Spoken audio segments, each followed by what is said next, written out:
আমাদের পায়ের নিচের এই চেনা পৃথিবীর গল্পটা ঠিক কতটা পুরনো আর রোমাঞ্চকর তা কি আমরা কখনো ভেবে দেখেছি? আজকের এই চমৎকার বিশ্লেষণে আমরা ঠিক সেটাই জানার চেষ্টা করব। পৃথিবীর কক্ষপথ থেকে শুরু করে একেবারে এর গভীরতম কেন্দ্রস্থল আর সেই সাথে এর সুদীর্ঘ এবং অবিশ্বাস্য এক ইতিহাসের যাত্রায় আজ আমরা হারিয়ে যাব। তো চলুন শুরু করা যাক। আমাদের আজকের আলোচনার রূপরেখাটা বেশ সহজ। প্রথম ভাগে থাকছে আমাদের অদ্বিতীয় নীল গ্রহের কথা। এরপর আমরা ডুব দেব পৃথিবীর গভীর অভ্যন্তরে। তৃতীয় ভাগে থাকবে এই গ্রহের সংঘাতময় ইতিহাস এবং সবশেষে আমরা উকি দেব সুদূর ভবিষ্যতে। তো প্রথম পর্ব আমাদের অদ্বিতীয় নীল গ্রহ। ছোটবেলা থেকেই কিন্তু আমরা বইয়ের পাতায় পড়ে আসছি যে পৃথিবী গোল। কিন্তু মজার ব্যাপারটা কি জানেন? পৃথিবী আসলে পুরোপুরি গোলাকার নয়। আমাদের আজকের মূল আলোচনাটা শুরুই হচ্ছে এই খুব সাধারণ একটা ধারণাকে চ্যালেঞ্জ করে। হ্যাঁ, একদম ঠিক শুনেছেন।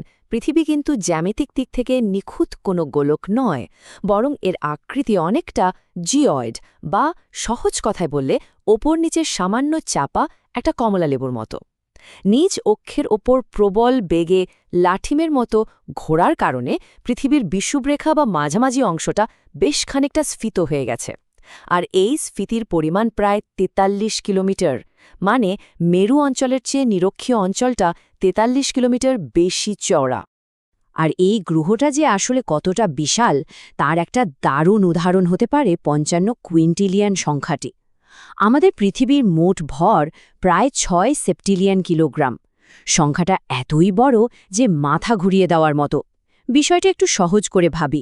পৃথিবীর সবচেয়ে ভারী প্রাণী নীল তিমির কথা তো আমরা জানি। পৃথিবীর পুরো ভরকে যদি আমরা নীল তিমির ওজনের সাথে তুলনা করি তবে তা প্রায় ৫৫ কুইন্টিলিয়ন নীল তিমির সমান হবে। একবার ভাবুন তো, মহাকাশে কত বিশাল এক ভরের উপর আমরা টিকে আছি। এবার ভূপৃষ্ঠের দিকে তাকালে খুব সহজে বোঝা যায় কেন একে নীল গ্রহ বলা হয়।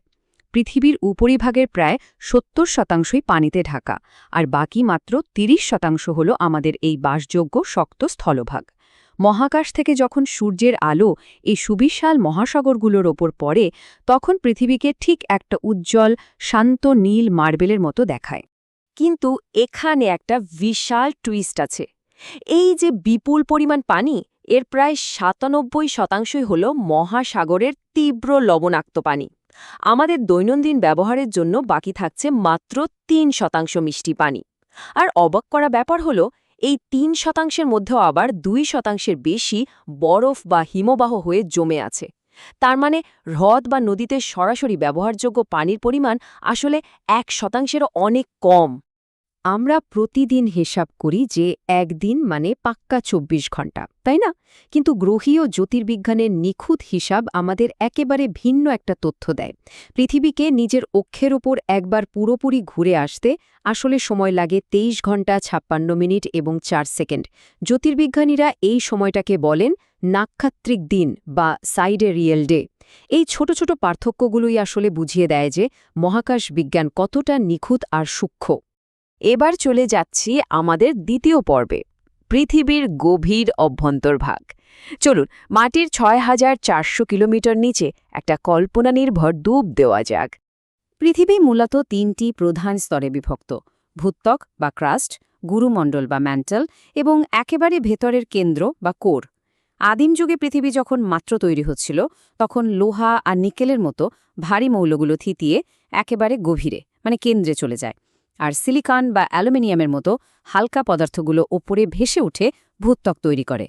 এই শক্ত বহিরাবরণের ওপরেই কিন্তু আজ আমাদের বসবাস। এখন এই ভূত্বক কিন্তু কোনো আস্ত একটা ডিমের খোসার মতো নয়, বরং এটি বেশ কয়েকটি বিশাল ভাঙা টুকরোয় বিভক্ত, যাদের আমরা বলি টেকটনিক প্লেট। এই প্লেটগুলো গুরুমণ্ডলের গলিত পদার্থের উপর রীতিমতো ভাসছে। সবচেয়ে চমকপ্রদ তথ্যটা কি জানেন? এই বিশাল মহাদেশীয় প্লেটগুলো কিন্তু স্থির নেই। এরা অত্যন্ত ধীর গতিতে নড়াচড়া করছে। গতিটা ঠিক কতটা ধীর? আমাদের হাতের নখ ঠিক যে হারে বাড়ে, মহাদেশীয় প্লেটগুলো ঠিক সেই একই গতিতে পরস্পর থেকে দূরে সরে যায় বা কাছে চলে আসে। একটা প্রশ্ন আসতে পারে, মানুষ তো আর এত গভীরে কোনোদিন যেতে পারেনি, তাহলে বিজ্ঞানীরা মাটির নিচের এই নিখুঁত ম্যাপ তৈরি করলেন কিভাবে? উত্তরটা লুকিয়ে আছে ভূমিকম্পের তরঙ্গের মাঝে। সিসমিক বা ভূকম্পন তরঙ্গগুলো যখন পৃথিবীর গভীরে প্রবেশ করে, তখন এক স্তর থেকে আরেক স্তরে যাওয়ার সময় উপাদানের ঘনত্বের কারণে ওই তরঙ্গের গতিবেগে হঠাৎ পরিবর্তন আসে। এই তরঙ্গের গতিবেগ মেপেই বিজ্ঞানীরা মোহ বা গুটেনবার্গের মতো এই অদৃশ্য সীমানাগুলো নিখুঁতভাবে চিহ্নিত করেছেন।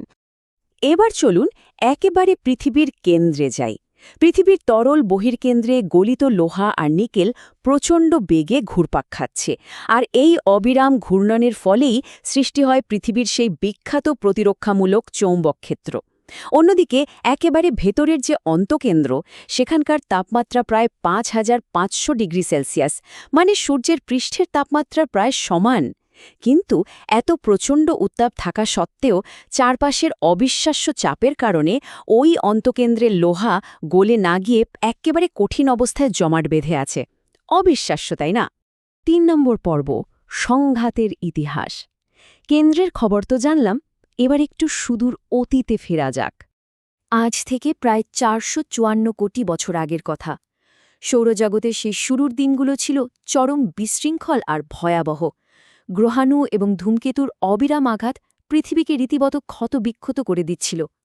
এরপর দীর্ঘ একটা সময় পেরিয়ে আজ থেকে প্রায় ৩৫০ কোটি বছর আগে পৃথিবীর সেই অতি গুরুত্বপূর্ণ চৌম্বক ক্ষেত্রটি তৈরি হয়, যা সৌরবায়ু থেকে আমাদের বায়ুমণ্ডলকে রক্ষা করতে শুরু করে। তবে সবচেয়ে ভয়াবহ ঘটনাটি ঘটেছিল পৃথিবী সৃষ্টির প্রায় ঠিক পরপরই। সেই সময় থিয়া নামের মঙ্গলের সমান আকৃতির একটা আস্ত গ্রহ প্রচণ্ড বেগে এসে পৃথিবীকে আঘাত করে। এই তীব্র সংঘর্ষে গ্রহ দুটি একেবারে একীভূত হয়ে যায়। আর এই ভয়াবহ ধাক্কার ফলে মহাকাশে ছিটকে পড়া বিশাল সব ধ্বংসস্তূপ একত্রিত হয়ে জন্ম নেয় আমাদের রাতের আকাশের ওই সুন্দর চাঁদ। অর্থাৎ একটা বিধ্বংসী মহাজাগতিক দুর্ঘটনাই কিন্তু পৃথিবীকে তার চাঁদটা উপহার দিয়েছে। সেই আদিম যুগের ভয়ঙ্কর উল্কাপাত আর মহাজাগতিক প্রবল সংঘর্ষ থেকে পৃথিবীর টিকে থাকা আর ধীরে ধীরে এখানে প্রাণের এত সুন্দর বিকাশ ঘটা, পরিসংখ্যানের খাতায় এটা যে কতটা অসম্ভব একটা ব্যাপার ছিল তা ভাবলে রীতিমতো গায়ে কাঁটা দেয়। একটু সময় নিয়ে ভাবলে সত্যিই অবাক হতে হয় এই চমৎকার স্থানটির অংশ হতে পারাটা আমাদের জন্য কতটা সৌভাগ্যের।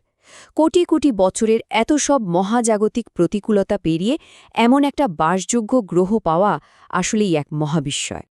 আমাদের আলোচনার একেবারে শেষ পর্ব, সুদূর ভবিষ্যৎ। ইতিহাস তো জানলাম, কিন্তু পৃথিবীর ভবিষ্যৎ কেমন? বিজ্ঞানীদের গবেষণা অনুযায়ী পরবর্তী ১ বিলিয়ন বা ১০০ কোটি বছরের চিত্রটা কিন্তু বেশ ভয়ঙ্কর। ধীরে ধীরে সূর্যের উজ্জ্বলতা প্রায় ১০% বেড়ে যাবে। ফলে ভূপৃষ্ঠের তাপমাত্রা এতটাই বাড়বে যে বাতাসে কার্বন ডাই অক্সাইডের পরিমাণ মারাত্মকভাবে কমে যাবে। এর অভাবে পৃথিবীর উদ্ভিদজগৎ বিলুপ্ত হবে, আর গাছপালা না থাকলে বায়ুমণ্ডলে অক্সিজেন থাকবে না, প্রাণীকুল ধ্বংস হয়ে যাবে। সবশেষে পৃথিবীর বিশাল মহাসাগরের সমস্ত পানি পুরোপুরি বাষ্পীভূত হয়ে শুকিয়ে কাঠ হয়ে যাবে।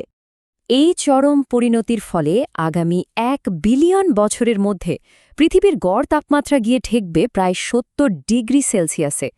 বর্তমানে আমাদের পৃথিবীর গড় তাপমাত্রা যেখানে মাত্র ১৫ ডিগ্রি সেলসিয়াস, সেখানে ৭০ ডিগ্রি সেলসিয়াস এমন এক ভয়াবহ উত্তাপ যেখানে কোনো পরিচিত জীবের পক্ষেই আর টিকে থাকা সম্ভব হবে না। আর এর কয়েক বিলিয়ন বছর পরের পরিস্থিতি হবে আরও চরম। আজ থেকে প্রায় ৫০০ কোটি বছর পর সূর্য তার আকার পরিবর্তন করে ফুলে ফেপে একটা রেড জায়ান্ট বা লোহিত দানব নক্ষত্রে পরিণত হবে। তখন এর আকার বর্তমানের চেয়ে প্রায় ২৫০ গুণ বেড়ে যাবে। সূর্যের এই বিশাল সম্প্রসারণের ফলে এটি পৃথিবীর বর্তমান কক্ষপথকে পুরোপুরি গ্রাস করে নেবে, আর আমাদের এই শখের নীল গ্রহটি সূর্যের ভয়ঙ্কর উত্তাপে চিরতরে বাষ্পীভূত হয়ে হারিয়ে যাবে। মহাজাগতিক ইতিহাসের এই সুবিশাল মাপকাঠিতে দেখলে আমাদের মানবজাতির অস্তিত্ব আসলেই খুব ক্ষুদ্র। তাই একটা বড় প্রশ্ন থেকেই যায়, মহাবিশ্বের এই ভঙ্গুর গ্রহের ক্ষণস্থায়ী যাত্রী হিসেবে আমাদের হাতে যে চমৎকার আর সংক্ষিপ্ত সময়টুকু অবশিষ্টে আছে, আমরা তার মূল্যায়ন করব কিভাবে? আশা করি আজকের এই বিশ্লেষণটি আমাদের এই নীল গ্রহের প্রতি নতুন করে ভাবতে সাহায্য করবে। এতক্ষণ সাথে থাকার জন্য অসংখ্য ধন্যবাদ।